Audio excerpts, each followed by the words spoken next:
नमस्कार दोस्तों, welcome to my channel. मैं हूं चांद कुबा। दोस्तों, आज की अपनी एथिक्स की सीरीज को आगे बढ़ाएंगे एक नई केस स्टडी के साथ। इसमें कहा गया है कि मान लीजिए आप एक सीनियर सिविल सर्वेंट हैं जो कि एक डिजास्टर अफेक्टेड एरिया में रेस्क्यू ऑपरेशंस को हेड कर रहे हैं। ऐसे में आपसे पूछा गया है कि रेस्क्यू ऑपरेशंस के दौरान आप किस ग्रुप को सबसे पहले बचाएंगे, किसे आप सबसे पहले रेस्क्यू करेंगे। आप किसी पर्टिकुलर ग्रुप में, चाहे वो एजेड लोग हों या फिर पेशेंट्स हों, प्रिजनर्स हों, बच्चे हों, किसे सबसे पहले बचा रहे हैं एंड क्यों सबसे पहले बचा रहे हैं, उसे आपको जस्टिफाई भी करना होगा। काफी इंटरेस्टिंग केस स्टडी है। मुझे उम्मीद है कि आपको ये केस स्टडी पसंद आएगी। कई बार इसे ऑलरेडी इंटरव्यूज में पूछा भी जा चुका है। चलिए शुरुआत करते हैं आज के इस सेशन से। इस सेशन की तरफ आगे बढ़े दोस्तों, उससे पहले मैं आपको बताना चाहता हूँ कि जितने भी चैनल्स आप यहाँ पे देख रहे हैं, चाहे वो चांद कुबा की टेलीग्राम इंस्टाग्राम आईडी है या फिर ट्विटर का आईडी हो, इन सभी चैनल्स पे डेली बेसिस पे यूपीएससी से जुड़ा हुआ रेलेवेंट कंटेंट आपके लिए भेजा जाता है। आप उस कंटेंट का लाभ उठा सकते हैं। बात करते हैं आज की केस स्टडी की। देखिए, केस स्टडी को पढ़ लेते हैं। बहुत ही शॉर्ट सी केस स्टडी है लेकिन काफी इंटरेस्टिंग है। कहते हैं जी, there is a disaster prone state having frequent landslides. So एक डिजास्टर प्रोन स्टेट का यहाँ पे जिक्र किया गया है जिसमें frequent landslides, forest fires, cloud burst, flash floods and earthquake etcetera देखने को मिलते हैं। कहते हैं जी, some of these are seasonal and often unpredictable. कुछ इसमें से जो आपदाएं हैं वो सीजनल हैं, अनप्रिडिक्टेबल हैं एंड मैग्नीट्यूड का भी आप अंदाजा नहीं लगा सकते हैं कि कब अर्थक्वेक आ जाएगा, कितने मैग्नीट्यूड का अर्थक्वेक आ जाएगा। So during one of the seasons a cloud burst caused devastating floods and landslides leading to high casualties. There was major damage to infrastructure like roads, bridges, power generating units. This led to more than 1 lakh pilgrims, tourists and other locals trapped across various routes and locations. Now, the people trapped in your areas of responsibility include senior citizens, patients in hospital, women and children, hikers, tourists, ruling parties, a regional president along with his family, additional chief secretary of the neighboring state and prisoners in jail. आपसे ये पूछा गया है that you are a senior civil services officer who is given the charge of rescue of these people. Now, whom will you rescue first and give justification for the same and what are the ethical dilemmas involved? So simple सी बात है कि भाई एक disaster आ गया है, उस disaster में लाख से ज्यादा लोग फंस गए हैं, उसमें ये सारे ग्रुप्स आ गए हैं। किसे सबसे पहले बचाओगे? क्यों आपका ये जो ऑर्डर ऑफ प्रायोरिटी है वो क्यों ऐसा बन रहा है? फॉर एग्जाम्पल, आपने कहा जी हम बुजुर्गों को बचाएंगे, आपने कहा हम पेशेंट्स को बचाएंगे, आप कह रहे हैं जी हम जेल के इनमेट्स को सबसे पहले निकाल देंगे। क्यों?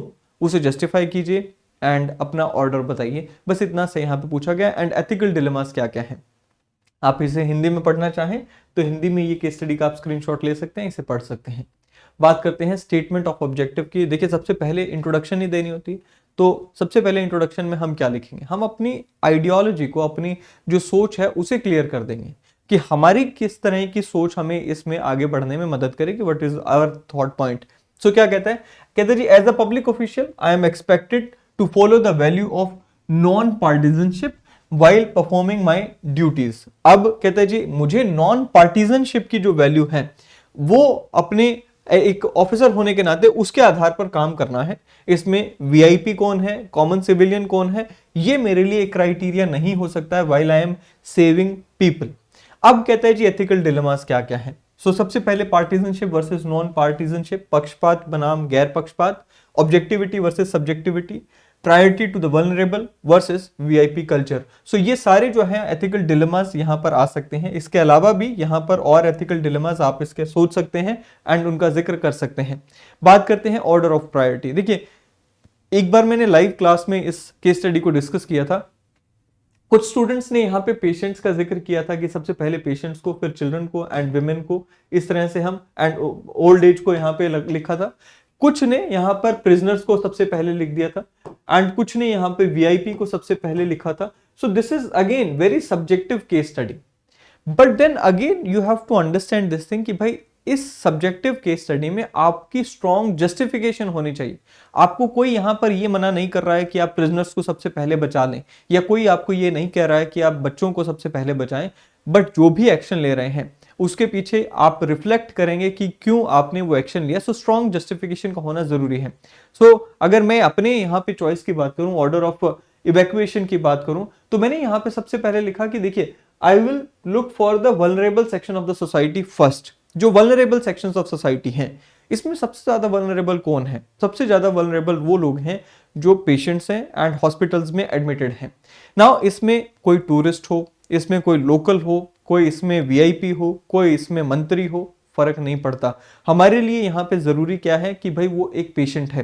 पेशेंट्स जो है उनमें डुअल वल्नरेबिलिटी आ जाती है। पहला तो वो बीमार होते हैं, दूसरा क्योंकि यहाँ पर हमने क्या कहा कि पावर इक्विपमेंट्स वगैरह सब बंद हो जाते हैं, तो ऐसे में होगा क्या कि उनकी जो इक्विपमेंट्स थी वो भी नहीं चल रही हैं, उनकी जो हॉस्पिटल की फैसिलिटीज हैं वो भी प्रभावित हो जाती हैं एंड वो लाचार तो होते ही हैं। सो ऐसे में आपको सबसे पहली प्रायोरिटी वल्नरेबल सेक्शंस में बनाना है।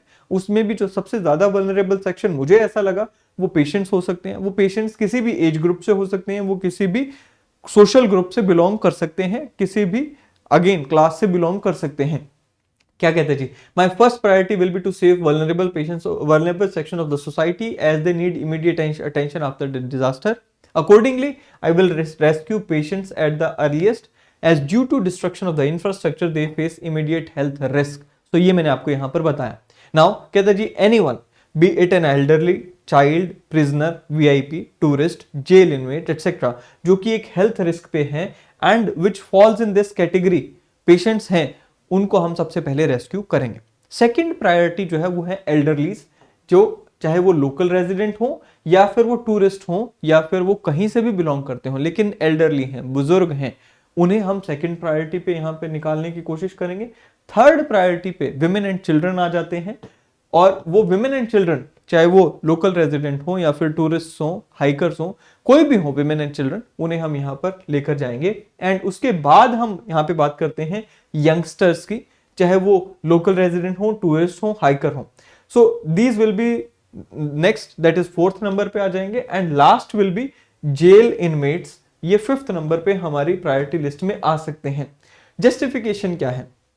तो यहां पर मैंने कहा जी मोस्ट वल्नरेबल पेशेंट्स हैं, उनको तो मैंने आपके साथ ऑलरेडी डिस्कस कर भी चुका हूं, राइट। सो डुअल रिस्क आ जाता है डिजास्टर का एंड मेडिकल इंफ्रास्ट्रक्चर फेलियर का, राइट। दूसरा क्या है? एल्डरलीज। नाउ एल्डरलीज वो लोग होते हैं जो कि पेशेंट ना हो तो वो पेशेंट बन सकते हैं। सो यहां पर वो इस डुअल रिस्क को फेस कर सकते हैं अगर हमने उन्हें दूसरे नंबर पर नहीं बचाया।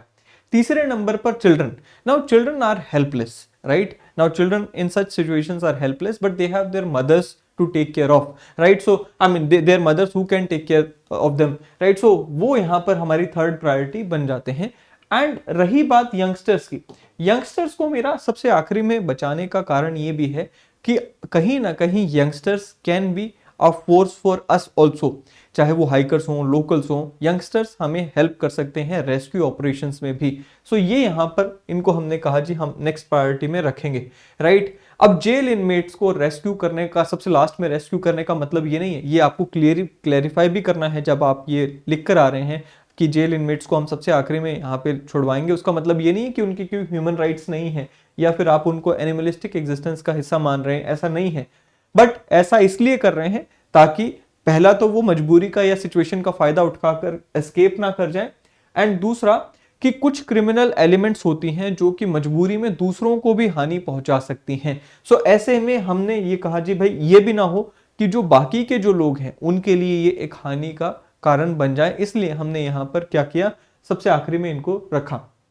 नाउ जैसे मैंने आपको कहा पॉलिटिशियन है, चाहे वो जितने मर्जी बड़े पॉलिटिशियन हो, वीआईपीज हो, आप केवल इसलिए उनको नहीं पहले प्रायोरिटी दे सकते कि क्योंकि वो पॉलिटिशियन है।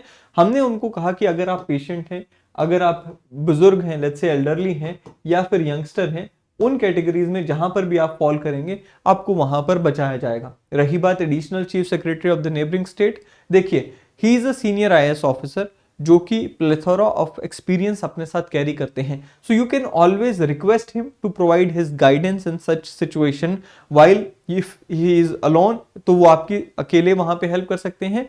अगर वो अकेले नहीं है, उनकी फैमिली है, तो उनकी फैमिली को आप पहले ही किसी ना किसी ग्रुप में इवैक्यूएट कर चुके होंगे।